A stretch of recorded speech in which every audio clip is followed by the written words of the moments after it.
મહાવીર સ્વામી આજથી 2,500 વર્ષ પહેલા ભારત ભૂમિ પર સિદ્ધાર્થ નામના એક ધર્માત્મા રાજા રાજ્ય કરતા હતા. તે ઈક્ષ્વાકુ કુળના હતા. તેમની મહારાણીનું નામ ત્રિશલા હતું. તેમની પ્રજા ખૂબ સુખી હતી. રાજ્ય ધન ધાનથી ભરપૂર હતું. એકવાર મહારાણીને ખૂબ સુંદર સ્વપ્ન આવ્યું. તેનો અર્થ એવો થતો હતો કે તેમને એક શૂરવીર અને મહાન ધાર્મિક પુત્રનો જન્મ તેમને ત્યાં થશે. ભગવાનની લીલા તે દિવસથી રાજ્યમાં ખૂબ ઝડપી પ્રગતિ થવા લાગી. રાજા રાણી આખો દિવસ સત્સંગ કરી દીન દુખિયાઓની સેવામાં રહેવા લાગ્યા. ચૈત્ર સુદ 13ને સોમવારને દિવસે પ્રભાતે તેમને ઘર પુત્ર અવતર્યો. બાળકનો રંગ સોનાની જેમ ચમકી રહ્યો હતો. બધા અંગો ખૂબ સુંદર હતા. હવે રાજા રાણી ફૂલ્યા ન સમાતા. એક વખત સંજય અને વિજય નામના સાધુઓ બાળકને જોવા આવ્યા ને જોતાં જ તેમની શંકાઓ અને અજ્ઞાન દૂર થઈ ગયા. તેમનું મન પાણીની જેમ નિર્મળ થઈ ગયું. રાજકુમારના 2 નામ રાખવામાં આવ્યા, વીર અને વર્ધમાન. એક વખત રાજકુમાર પોતાના મિત્ર સાથે ઝાડ પાસે ઉછળકૂદ કરતા હતા. તે જ સમયે એક ભયંકર કાળો નાગ ઝાડ પાસે આવી ચડ્યો. રાજકુમારના બધા સાથીઓ ગભરાઈને ભાગી ગયા, પણ રાજકુમાર બિલકુલ ના ગભરાયા. તેણે ફેણ પકડીને એને ખૂબ જોરથી હલાવતા રહ્યા અને ઘણા સમય સુધી તેનાથી રમતા રહ્યા. ત્યાર પછી રાજકુમારને સોનાના ઘડામાં પાણી લઈને નવડાવવામાં આવ્યા અને તેમનું નામ રાખવામાં આવ્યું મહાવીર. જ્યારે તેઓ 5 વર્ષના થયા ત્યારની કુળની પરંપરા અનુસાર તેમને ગુરુકુળ ભણવા મોકલી આપવામાં આવ્યા. તેઓએ ખૂબ થોડા સમયમાં બધું શીખી લીધું.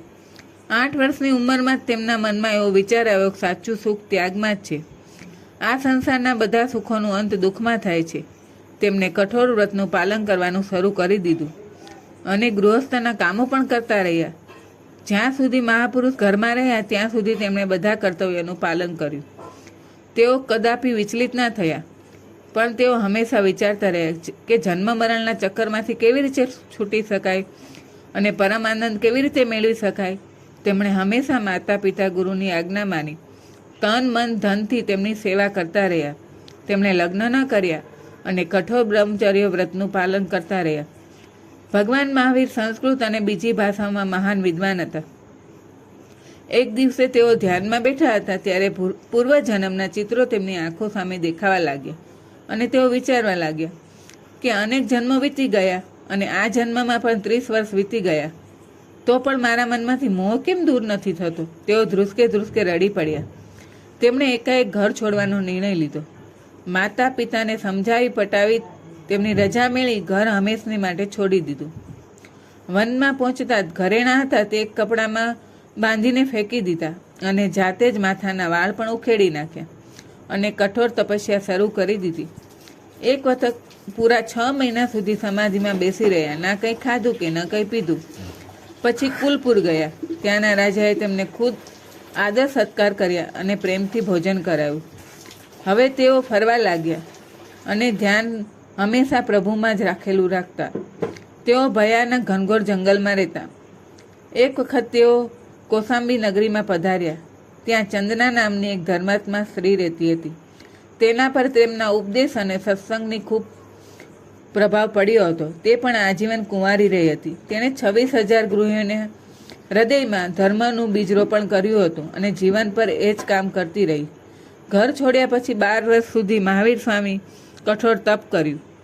છેવટે રુજુકુલ નદીના કિનારે જંબા નામના ગામમાં સાલના વૃક્ષ નીચે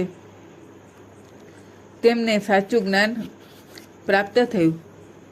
તેમના તમામ સંશયો નાશ પામ્યા. તેઓ સંસારનું ભલું કરવા નીકળી પડ્યા.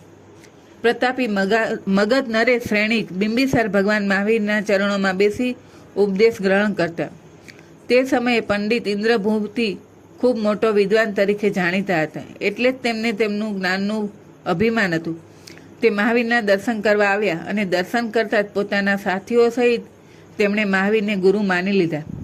જે દિવસે ભગવાન મહાવીર શરીર છોડ્યું તે જ દિવસે ઇન્દ્રભૂતિને સાચું જ્ઞાન પ્રાપ્ત થયું. ઇન્દ્રભૂતિ જેવા અનેક વિદ્વાનોને તેમને ગુરુ માન્યા. લાખો લોકો ભગવાનનો ઉપદેશ સાંભળતા થાકતા ન હતા. તેમનો ભક્તો તેમની સાથે જ રહેતા. સાચું જ્ઞાન મેળવ્યા પછી ભગવાને 30 વર્ષ સુધી દુનિયાને શાંતિનો સંદેશ આપ્યો.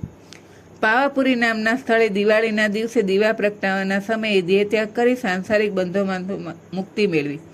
આજે પણ આપણા દેશમાં લાખો લોકો તેમના સ્થાપેલા ધર્મનું પાલન કરીને પોતાનો જન્મ પવિત્ર બનાવે છે. જય મહાવીર સ્વામી.